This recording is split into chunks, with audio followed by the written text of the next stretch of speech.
It's October 26th.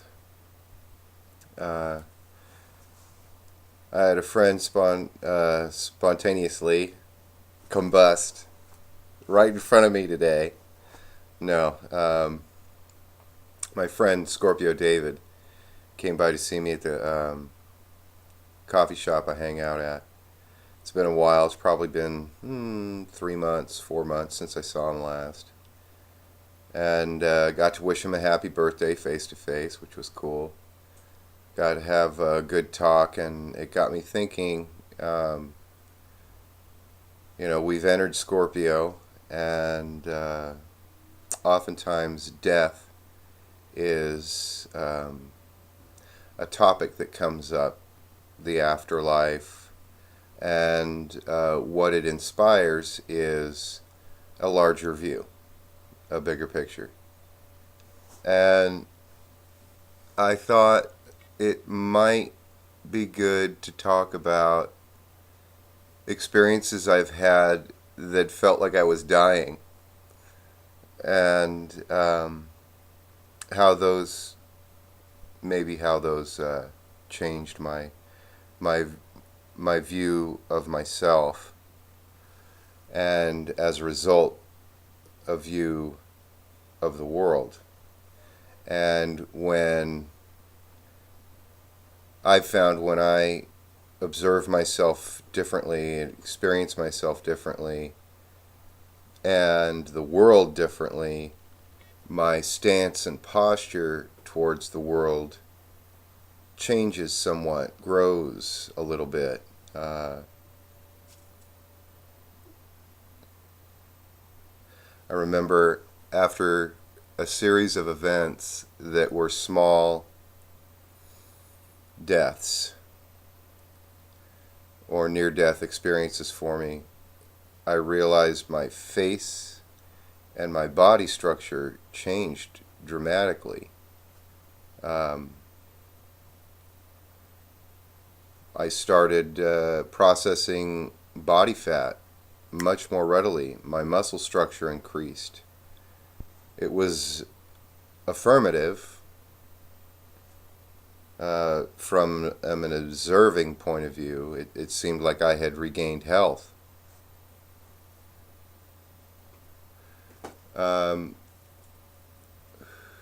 People didn't recognize me. I'd say hello to people and they'd say, "Whoa, what happened to you?" And nothing really happened except for near-death experiences. The first time I remember feeling scared to the point of where I thought I was going to die. But I didn't think of it as death, I just thought of it as fright. I was a young man in a small town. The town I grew up in only had about 200 people in it, and it was about 25 minutes outside of the closest town, which was about, at the time, about 7,000, population 7,000, and about 45 minutes out of the Sacramento region. So, pretty much out there in the foothills of the Sierra Nevada, El Dorado County. And my friends had told me of this old house, and it was supposedly haunted, and they really made it up to be something bigger than it was for my sake. And we all trekked up to this house, and lo and behold, the owners of the home lived across the way, about 100 yards away. And their sons were notoriously wild, and they enjoyed their motorcycles and their dirt bikes and their ATVs. And two of them decided to ambush us. And we heard, so we were creeping around in the house and, trying to get all spooked. and then we heard the engines of the motorcycles coming, going around the house, around the house, around the house. Get out of there! Get out of there! And I think I was about 10 years old, and I was really spooked. I was really spooked, and the guys that I was with, they really got me going because they were like, grabbing my shoulders. Oh my gosh, what are we gonna do?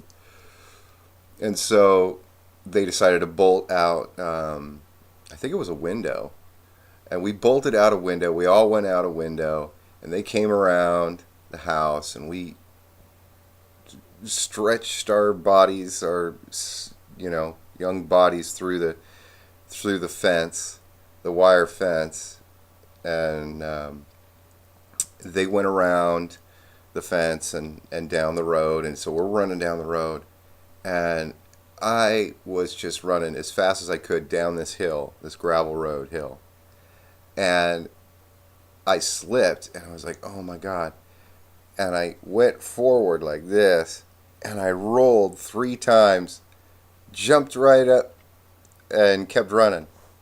And everybody who watched me just laughed as hard as they could. That really scared the pants off me. It was so frightening. But no ghosts.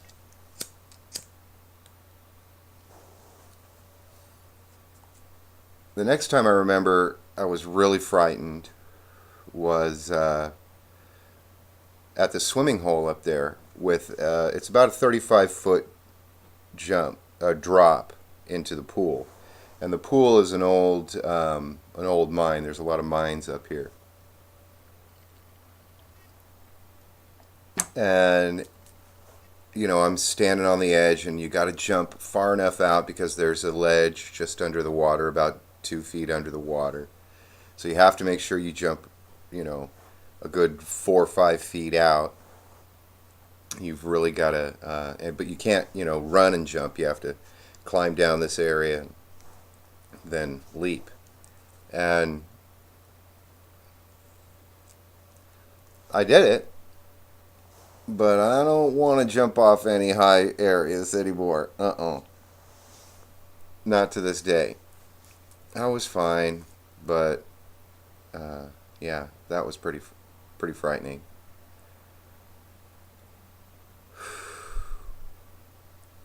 But those were not life-threatening, and I think I was still so young that I really didn't see, I didn't conceive of life-threatening the way I experienced it later in life, just a few years later.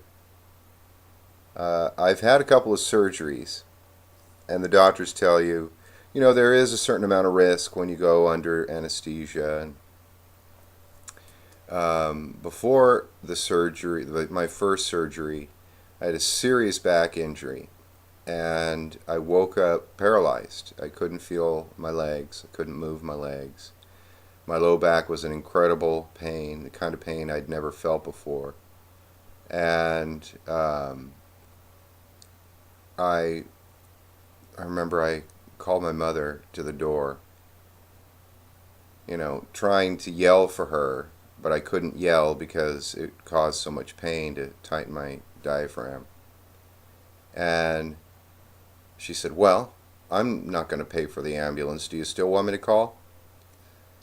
And at that moment, you got to understand, my mother was a very loving mother, though very reserved and withdrawn. And I was the baby of the family. I'm the youngest child. And to have that experience of it, everything was inflamed at that moment with the pain and the fear of not being able to move my legs or feel them. So everything was really charged. But the shame that I felt at that instant when I could see my mom's obvious disgust, and why she took that stance, I can understand because I was not the most well behaved child, young man. And I'd gotten myself into some serious trouble repeatedly. So I can understand where her frustration may have come from, but the shame in looking bad in my mother's eyes was life shattering to me. It was life shattering. And like I say, it was inflamed by the pain I was in and the extreme fright of not being able to use my legs. And I told her, never mind. And that response was inflamed as well. You know, I wasn't thinking clearly. Uh, and I remember facing that pain and pulling my legs, rolling over onto my side, and pulling my legs up to my chest. Not all the way up to my chest, but bending them at a 90-degree angle. And I had to pull them up because I couldn't move them. I couldn't feel them. And I'm just incredibly just freaked out. And I got sensation back in my legs. I got feeling back I got feeling back in one leg. And I had to face the fear of rolling off the bed onto the ground, not knowing if I would do even more damage, if I would be able to retain what feeling I had. But I was in so much pain that I had left the building in a lot of ways.